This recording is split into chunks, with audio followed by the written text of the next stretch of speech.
বলছে when you and I are together, you often ask me questions about many things and I try to answer them. ভালো করে line by লাইনটা দেখো এবং শোনো। বলছে when you and I together, যখন আমি এবং তুমি একসাথে ছিলাম বা থাকি। ইউ and I বলতে এখানে ইউটাকে ইন্দিরা গান্ধী অর্থাৎ জওহরলাল নেহরুর মেয়ে, আর আইটা হচ্ছে এখানে Jawaharlal Nehru. You often ask me questions, অর্থাৎ তুমি প্রায়শই বা মাঝে মাঝে আমাকে নানা প্রশ্ন জিজ্ঞাসা করতে, অ্যাবাউট মেনি থিংস, অনেক বিষয় সম্পর্কে, and I try to answer them, এবং আমি চেষ্টা করতাম সেগুলোর কি করার, উত্তর দেওয়ার। তাহলে ভাবো একটা বাচ্চা মেয়ে বা ধরো একটা বাচ্চা শিশুকে যদি তোমরা রাস্তায় দেখো, দেখে তার বাবা মাকে তারা নানা প্রশ্ন করে, এটা কি, ওটা কি, এটা কেন হলো, এটা কেমন হলো। তাহলে সেরকমই একটা বাবা মেয়ে যখন একসাথে থাকে তখন ইন্দিরা গান্ধী তার বাবাকে নানা বিষয়, নানা জিনিস সম্পর্কে প্রশ্ন করতো, এবং জওহরলাল নেহরু দেখবে বড়রা অনেক সময় বাচ্চাদের করা প্রশ্নের উত্তর দিতে পারে না, তাই সে এখানে তাই লিখেছে যে আমি চেষ্টা করি সেগুলোর উত্তর দেওয়ার। Now that you are at Mussoorie and I am in Allahabad, বলছে এখন তুমি মুসৌরিতে আছো এবং আমি আছি এলাহাবাদে, কারণ ও পড়াশোনার জন্য বা ওখানে মুসৌরিতে ছিল, আর এখানে তো তুমি জানো জওহরলাল নেহরু ফ্রিডম মুভমেন্টে এনগেজ ছিল, ফলে তাকে এলাহাবাদ বা অন্য জায়গায়, সে যখন এই চিঠিটা লিখছে তখন সে এলাহাবাদে আছে। We can not have this talk, স্বাভাবিক, তারা যেহেতু একসাথে আর নেই, তাহলে এই ধরনের কথাবার্তা কি আর হয় না।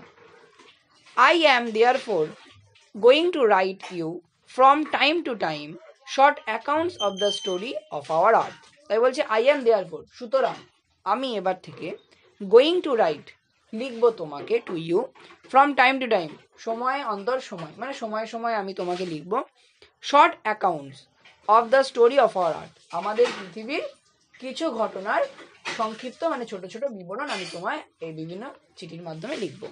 অ্যান্ড দ্য মেনি কান্ট্রিজ, এবং তার সাথে অনেক দেশ দেশান্তরের বা দেশের কাহিনী, গ্রেট অ্যান্ড স্মল, বড় দেশ ছোট দেশ, into which it is divided. তাহলে কি বলছে, কোনটা, এই হুইচ বলতে কোনটা কথা বলেছে, আর্থ, অর্থাৎ এই সমগ্র পৃথিবী যে ছোট বড় দেশে বিভক্ত, এই ছোট বড় দেশগুলোর মিলিয়ে এই ছোট বড় দেশের সম্পর্কে আমি তোমাকে বিভিন্ন বিভক্ত পৃথিবীর বিভিন্ন ছোট কাহিনী বা কাহিনী অল্প করে তোমায় বলবো। এ পর্যন্ত বোঝা গেছে। Next, you have read a little about English history and Indian history, বলছে তুমি ভারতীয় ইতিহাস এবং ইংরেজি ইতিহাস মানে ইংলিশদের অর্থাৎ ইংল্যান্ডের ইতিহাস অল্প বিস্তর পড়েছ। But England is only a little island, কিন্তু ইংল্যান্ড দেখো একটা ছোট্ট দ্বীপরাষ্ট্র, একটা দ্বীপরাষ্ট্র মতো। অ্যান্ড ইন্ডিয়া, এবার অন্যদিকে ভারত, দো আ বিগ কান্ট্রি, যদিও একটা বড় দেশ, is a only small part of the earth surface. তাই বলছে দেখো পৃথিবীর তুলনায়, যদিও হ্যাঁ আমি বলছি ইংল্যান্ড একটা ছোট্ট দ্বীপরাষ্ট্র, তার তুলনায় ভারত আর একটা বড় দেশ, কিন্তু আমি যদি সমগ্র পৃথিবীর তুলনায় দেখতে যাই তাহলে সেটা কি, সারফেস মানে ওপরিভাগ, অর্থাৎ পৃথিবীর ওপরে একটা সামান্যই অংশ দখল করে আছে পৃথিবী মানে ভারত, তাই সেটা এখানে বলেছে।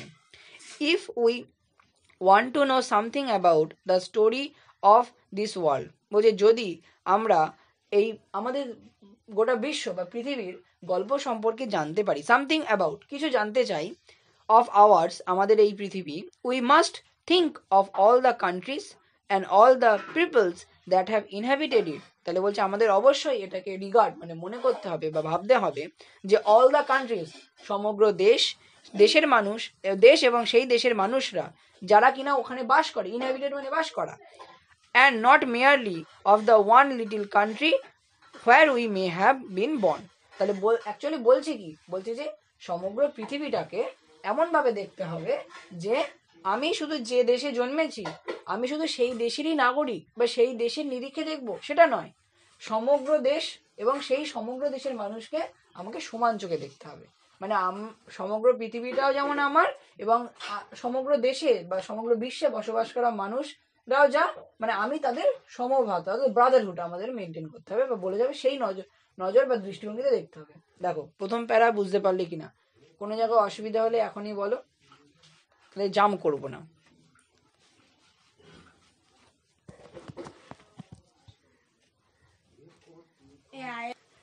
I am afraid I can only tell you very little in these letters of mine. তাই বলছে I am afraid, আমি ভীত। কেন? না, I can only tell you very little in this letters of mine. বলছে আমি খুব অল্পই হয়তো আমার এই লেখা চিঠিতে তোমায় বলতে পারবো। কারণ স্বাভাবিক, চিঠি তো আর নিশ্চয়ই সেই 120 পাতার লিখতে পারবে না। খাটলি কত হবে? 2-3 পাতা, 10 পাতা, যাই হোক, তাও 2-3 পাতা 10 পাতা তোমাদের কাছে অনেক। ওদের হাঁ করে বসে রয়েছে। But that little I hope, বলছে কিন্তু সেই ছোট্ট হলেও আই হোপ, আমি আশা করছি, will interest you and make you think of the world as a whole. তাই বলছে তোমার আস্তে আস্তে কী করবে, আমার এই বর্ণনা পড়ে বা জেনে ইন্টারেস্ট গ্রো করবে, তোমার মনে কী করবে, আগ্রহ জাগাবে। And make you think of the world as a whole, এবং তোমাকে এটা মানে তোমার এই চিন্তা বা ভাবনা হবে যে সমগ্র পৃথিবীটা কি এক, আলাদা না। অর্থাৎ আমরা আজকে পাকিস্তানি, চৈনিক বা চীন বা শ্রীলঙ্কা এরা অন্য দেশে আছে বা থাকে বলে তাদের সাথে যে আমাদের বিদ্বেষ বা বিরূপ, অর্থাৎ ও আমার দেশে আমি আগে ভালো দেখবো, তাদেরটা ভালো দেখবো না, এইটা না। সমগ্র বিশ্বের লোকজনকে তুমি কি ভাবো, এক এবং অদ্বিতীয় ভাবো। And of other peoples in it as our brothers and sister, এবং তো আমাকে বাদ দিয়ে এই পৃথিবীতে বাকি যারা আছে তারা আমার কি ভাই বোন সম। অর্থাৎ মানে কি বলছে, মানে তুমি তোমার মতো, অর্থাৎ তুমি যেমন তোমার দেশের লোককে যেমন দেখো, বাকি সমগ্র দেশের লোককেও সেরকম চোখে দেখার কথা এখানে জওহরলাল নেহরু বলছেন। হোয়েন ইউ গ্রো আপ, যখন তুমি বড় হবে, you will read about the story of the earth and her peoples in fat books. বলছে তুমি তখন পৃথিবীর গল্প মানে পৃথিবী সম্পর্কে বিভিন্ন ঘটনা কাহিনী পড়বে এবং তার লোকজন সম্পর্কে পড়বে ইন ফ্যাট বুকস, মানে এরকম মোটা মোটা বইতে। বড় হবে যখন, তখন তো আস্তে আস্তে বই, যেমন ছোট ছিল তখন বই ছিল কি এরকম পাতলা, আস্তে আস্তে কি হচ্ছে, মোটা হচ্ছে। তাই এখানেও বলছে তুমি যত বড় হবে তত পৃথিবী সম্পর্কে জানার জন্য তুমি মোটা মোটা বই পড়তে পারো। And you will find it, এবং তুমি তখন দেখবে more interesting than any other story or novel that you may have read. মানে বলতে চাইছে যখন তুমি বড় হয়ে এই মোটা মোটা বইতে ভারত বলছি পৃথিবীর সম্পর্কে বিভিন্ন ঘটনা বা কাহিনী পড়বে, তাহলে দেখবে ইট মোর ইন্টারেস্টিং, মানে যতটা তার থেকেও বেশি ইন্টারেস্টিং লাগবে কাদের থেকে না, then any other story or novel that you may have read. অর্থাৎ তুমি কোনো নোভেল মানে উপন্যাস আর স্টোরি মানে গল্প, তুমি অন্য কোনো গল্প উপন্যাস মানে গল্প উপন্যাস বলতে আমরা যে নর্মাল যে তাহলে শরৎচন্দ্র, রবীন্দ্রনাথ বা অন্য এদের যেমন উপন্যাস বা গল্প পড়ি, বলছে ওদের পড়া গল্পের থেকেও এই পৃথিবীর গল্প তোমাকে আরো কি করবে, ইন্টারেস্টে মানে আগ্রহ জাগাবে। দেখো তোমাদের আজকেই ওখানে রিডেলে কি শেখালাম, ওই কম্পারেটিভ, দেখো খেয়াল করে এখানে লেখা আছে then any other story or novel you will find it more interesting then any other. তাহলে এখানে কজনের মধ্যে তুলনা আছে, দুটো। তাহলে কি ডিগ্রি এটা, কম্পারেটিভ ডিগ্রি। আর পরের পাড়া দেবো না থাকবে একটুখানি, একটু কঠিন আছে এটা, থাক অল্প করে।